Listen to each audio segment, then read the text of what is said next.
São aquelas coisas que a gente se acostuma. É Cracolândia no centro e vai ficando. Não, mas a Cracolândia, por exemplo, eu revisei um texto da Valete que falava da Cracolândia. Sobre a Cracolândia, realmente, teve várias tentativas. Tentativas malogradas. Falharam muitas elas. Mas houve tentativas. 1, 2, 3, 4, várias tentativas e nunca deu certo.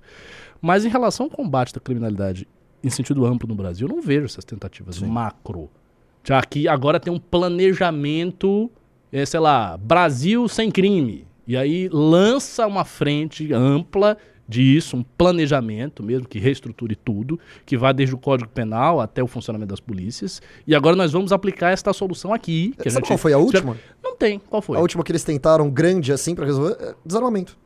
Não, mas foi a última grande. Não resolve nada. Lógico que não. Eu tô falando de uma solução ridículo. mesmo de segurança pública. Você conhece alguma recente? Grande? Plano grande? Não. O que houve de, vamos dizer, implementação de política de segurança pública, especialmente de combate ao homicídio, esteve no meio dos anos 2000, a resposta que São Paulo deu para a questão de assaltos e sequestros relâmpagos, que foi a política de aumentar muitos efetivos e colocar câmera na cidade. Que aí você tem, por exemplo, uma ocorrência, aí os caras sabem onde tem a ocorrência e aí eles lotam de motoqueiro. Então você começou a ter muito em São Paulo policiais com moto e um efetivo muito grande. Não à toa São Paulo privilegia o aumento do efetivo e não salários tão altos. Pra você ter uma base de policiais muito grande. É por isso que o salário aqui é baixo da polícia. Isso, porque eles aumentam, o efetivo é muito grande aqui. E aí isso teve um resultado muito óbvio, redução de homicídios, redução de roubos e tal. E também teve aqui uma política de desmantelar os desmanches de carro para que os roubos de carro diminuíssem. Que faz sentido quando você vai entender que você quebra a cadeia. Né? Se você não tem mais o desmanche, você não tem pra onde levar o carro roubado. Ou se dirige pro Paraguai com o carro. Então eles fizeram isso, teve um efeito muito bom nos últimos... Foram duas políticas que fizeram parte aí do estado de São Paulo nos últimos 15 anos, que começaram a ser copiadas por vários outros estados. O caso da Bahia, que estavam citando, é um exemplo de estados que não fizeram isso. O Maranhão do Flávio Dino, ele não aumentou muito o efetivo, ele simplesmente aumentou os salários. Então, não tem muita lógica nisso. Mas o próprio Maranhão dele, durante um período, teve uma redução, porque eles também aplicaram parte dessas políticas. Outra política... um caso específico que mostra como você tem que pegar as cadeias de produção, as cadeias econômicas ali, é o boom que a gente tem de roubo de celular. Teve agora, assaltaram a namorada do meu irmão na porta da casa deles anteontem. E várias pessoas estão tendo os celulares roubados. Aqui só o Lobato que trabalha aqui foi assaltado também, faz um mês. Foi mão armada, Renan? Foi a mão armada. Nossa, isso embrulha o estômago. Mas assim, explodiram os números de roubos no Brasil neste ano, mas explodiram assim, 60% no estado, 70% no outro, 200% em outro. Explodiram porque a cadeia econômica disso está funcionando. Então você tem, por exemplo, as máfias, inclusive tem máfias de caráter étnico, que aqui, por exemplo, a máfia dos nigerianos aqui em São Paulo tem o fluxo de exportação desses celulares roubados para a África. Então, boa parte dos celulares... Sério? Vão pra África? Muito. Os celulares de São Paulo eles vão pra África. Eles fizeram um rastreio e tinha uma concentração absurda lá na África dos celulares roubados aqui no Brasil. E aí tem uns que vão pro Paraguai. Então você tem ali mas assim, chegou a hora da inteligência da polícia, por exemplo, desmantelar essas gangues. Aí quando você desmantela o receptor, o cara que tá indo roubar o celular, ele vai ter que fazer o quê? Vai vendendo o varejinho dele ali. O negócio, o business que explodiu agora nesse último ano, ele não está sendo combatido com inteligência. Imagino que o pessoal deve ter algum tipo de trabalho e vai vir com isso, mas não tem... Assim, o lance de discutir segurança pública, o problema assim, tem solução para tudo. Tem solução para tudo, assim, países de terceiro mundo resolveram esse problema de diferentes maneiras. É isso, lógico. Mas a gente não resolve, porque a gente não resolve nada. Mas, Renan, enquanto não tiver uma reforma profunda do Código Penal e do Código de Processo Penal, não vai resolver. Você pode aumentar efetivo policial, você pode prender mais gente, só que se essas pessoas continuarem saindo da cadeia assim que elas entram, a realidade vai se manter igual. Porque, e isso é muito interessante, né? No meio acadêmico, lá na Universidade de Direito, você falar em aumentar penas ou prender mais e fazer mudanças nesse sentido é visto como absurdo. Você está sendo burro. É uma coisa totalmente equivocada. Eles acreditam muito mais... É muito louco. Eles acreditam na diminuição das penas e em diminuir o número de presidiários e tal, como forma de combater o crime. E aí a gente vê o que acontece na Califórnia. Eu fiz direito, era exatamente isso. Era exatamente isso. Direito achado na rua, lembra? Só que aí que tá. Existe um respaldo teórico que pode chegar aqui no Brasil, porque inclusive já chegou na mão de alguns doutrinadores que têm leitura disso, que é a teoria do funcionalismo sistêmico do Jacobs. o Günther Jacobs, que é um grande jurista, não sei se está vivo, mas era vivo, fez a teoria dele toda em cima da sociologia de Luhmann, um cara assim, muito importante, e que nenhum jurista brasileiro vai dizer que é um idiota, porque não é. O Jacobs, ele criou a tese do direito penal do inimigo, que é uma tese em que o direito é dividido em dois âmbitos muito distintos. Você tem um âmbito para a sociedade normal, as pessoas cometem crimes de potencial menor, de menor potencial ofensivo, roubo e tal, e um outro direito para organizações narcoguerrilheiras, para grandes traficantes de drogas, para terroristas. Esse direito, que é o que se chama de direito penal do inimigo, ele se baseia na ideia de que há uma distinção entre aquelas pessoas que têm uma inserção normal na sociedade e aquelas que elas como se fogem ao regramento da sociedade e passam a ser vistas realmente como inimigas da sociedade, porque elas se colocam como inimigas da sociedade. Na perspectiva do Jacobs, é possível fazer essa distinção. Se a gente adotasse isso no Brasil, esse framework jurídico, acho que daria para fazer muita coisa. Porque a gente pensaria, essas organizações milicianas e do tráfico, elas se enquadram nisso aqui. Elas são inimigas da sociedade brasileira, portanto, as garantias de processo penal, elas começam a cair, ou seja, são menos garantias que impendem sobre aquele que é inimigo da sociedade. Eu acho que isso tinha que ser feito no Brasil. Meu TCC de Direito foi sobre a tese do... eu fiz Direito, pô. Foi sobre a tese do Jacobs. Eu lembro de ver sobre o direito penal do inimigo na faculdade, mas era visto muito como uma coisa... isso aqui é uma tese muito autoritária e muito absurda, que já foi superada e provada errada. Sabe, meio desrespeitada no meio. Lá assim, onde eu estudava, havia uma certa...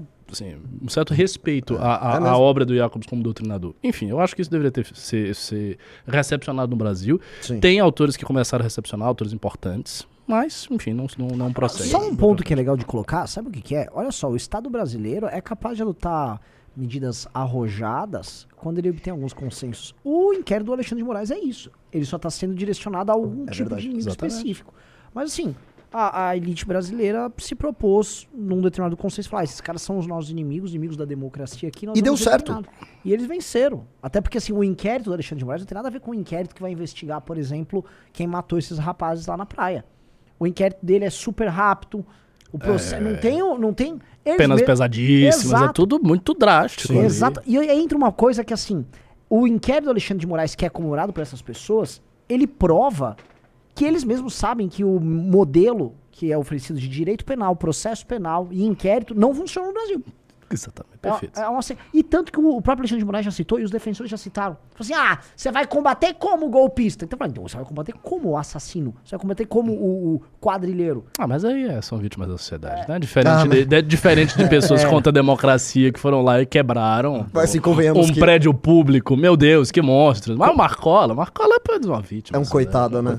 Convenhamos que é muito mais fácil você combater duramente uns idosos loucos que foram enganados pra fazer cocô na mesa do Alexandre de Moraes do que uns bandidos que enfiam... Cara, eu vi um vídeo esses dias aqui em São Paulo. A disparidade que o Renan tá falando é bizarro. Eu vi um vídeo, assim, vocês devem ter percebido, vocês ficam bastante no do Twitter, bem essas coisas, e no Twitter ele é mais livre que o Instagram, né? É interessante que você pode ver vídeos que são mais chocantes. E assim, o que tem pipocado de vídeos de assalto em plena luz do dia é bizarro. Eu vi um cara esses dias que ele tentou atirar contra a pessoa sem nenhuma tentativa de resistência por parte da vítima. Ele tentou atirar contra, mas graças a Deus, a arma ela falhou lá no momento. E assim, em plena luz do dia, com carros em volta e tal. Porque ele é uma vítima da sociedade, né? Ele não é um bolsonarista, não é um fascista. Aí devia estar passando fome, né? Sim, é o famoso estamos passando fome. Né? Guto quer comentar? O Guto ficou só assistindo aí. Guto, você pode participar, virou uma mesa redonda. Eu fui ouvindo e formulando aqui, né? Mas você falou do Alexandre de Moraes, né? Eu acho que esse é o ponto. Você pode combater, mas você não pode ultrapassar os limites dos direitos mais básicos das pessoas. Eu acho que isso não está sendo respeitado. Então, eu acho que é um dilema, né? Como é que a gente combate o crime estando dentro dos limites constitucionais? Tem muita gente que critica o Bukele, lá, que conseguiu reduzir os níveis da criminalidade, mas muita gente questiona os métodos, né? Se isso aconteceu respeitando os direitos básicos. Então, acho que esse é o ponto. Em relação às iniciativas de políticas públicas, eu me lembro do pacote anticrime do Moro, que tinha muitos pontos interessantes, né? Que foi vetado em vários trechos, e também aquela transferência dos presos, né, dos líderes do crime organizado que foram realocados, e isso causou impacto no crime organizado. Então, acho que estava começando ali em 2019 um esboço de uma política pública de segurança mais séria, mas foi interrompida, né? Então, eu acho que esse foi uma iniciativa que estava começando, mas teve que foi interrompida, né? Olhando a questão do Rio como um todo, né? O Ricardo tinha comentado, como é que você vai fazer isso com o apoio da Alerj, que é feita por milicianos e por deputados que também são financiados pelo tráfico? Todo mundo, assim, eu acho que não tem ninguém que não é corrupto na Alerj, pra falar em bom português. Um governador, Cláudio Castro, vocês sabem como é que era, quem frequentava as festas de aniversário suntuosas que ele organizou agora, antes das eleições de 2022. O judiciário do Rio... Eu não sei não, quem é que frequentava? É que eu vou pro Rio, tá né? querendo matar o Renan, né? Se eu não fosse de carro pro Rio Pisa amanhã... lá no Rio de Janeiro, tal! Ô, Renan, e tem uma coisa que piorou esse problema que você acabou de acusar aqui, da ligação desses deputados e vereadores com o crime organizado, que foi justamente quando eles proibiram o financiamento de campanhas por pessoas jurídicas, né? Não sei se você lembra, mas logo depois que saiu essa lei, agora não lembro se foi uma lei ou se foi uma decisão, mas que proibiu o financiamento de campanhas políticas por pessoas jurídicas, começou a pipocar vários casos de candidatos a vereadores assassinados pelo crime organizado, né? Então, assim, o envolvimento só aumentou nos últimos anos. Sim, assim, tem isso, tem as áreas dominadas pelo tráfico ou pela milícia, em que os candidatos que não, vamos dizer, que não são do agrado deles, são tocados pra fora de forma muito delicada.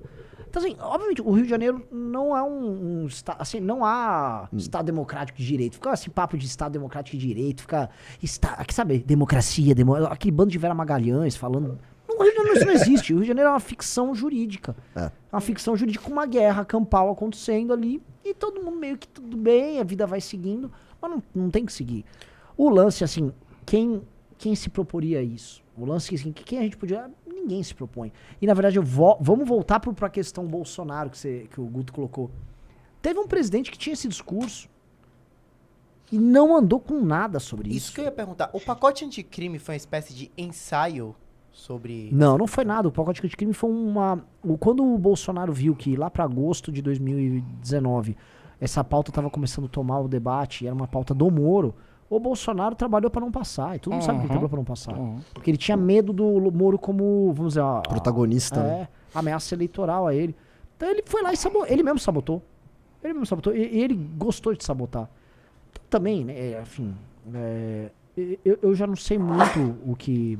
isso pode dar. E eu não acho que vai ter resposta nenhuma no Rio de Janeiro. Sabe, quer ver uma coisa engraçada também? O Ricardo vai gostar porque tem a ver com isso. Houve a federalização do caso da Marielle, quando a Flávio Dino assumiu o Ministério da Justiça agora. Então eles fizeram o seguinte, né? Vamos pegar o caso ali da Marielle, nós vamos jogar aqui, então a Polícia Federal vai começar a investigar, o aparato do governo federal vai atuar e nós vamos descobrir quem foi o assassino de vez. Morreu agora esse rapaz, e agora estão falando agora em federalizar o caso. Entendi. Então, eles já estão reconhecendo, tal qual o Xandão, que não funciona os métodos normais de investigação, prisão, etc. E também que quando você federaliza e agiliza o processo, você faz justiça de maneira mais efetiva. Só que a justiça, no caso, só acontece para quem são os escolhidos. Né? Então, você tem algumas pessoas que podem, vamos dizer, ser alvo de uma federalização, outras não. Entendi. No caso, pessoas ligadas ao PSOL. É muito escroto.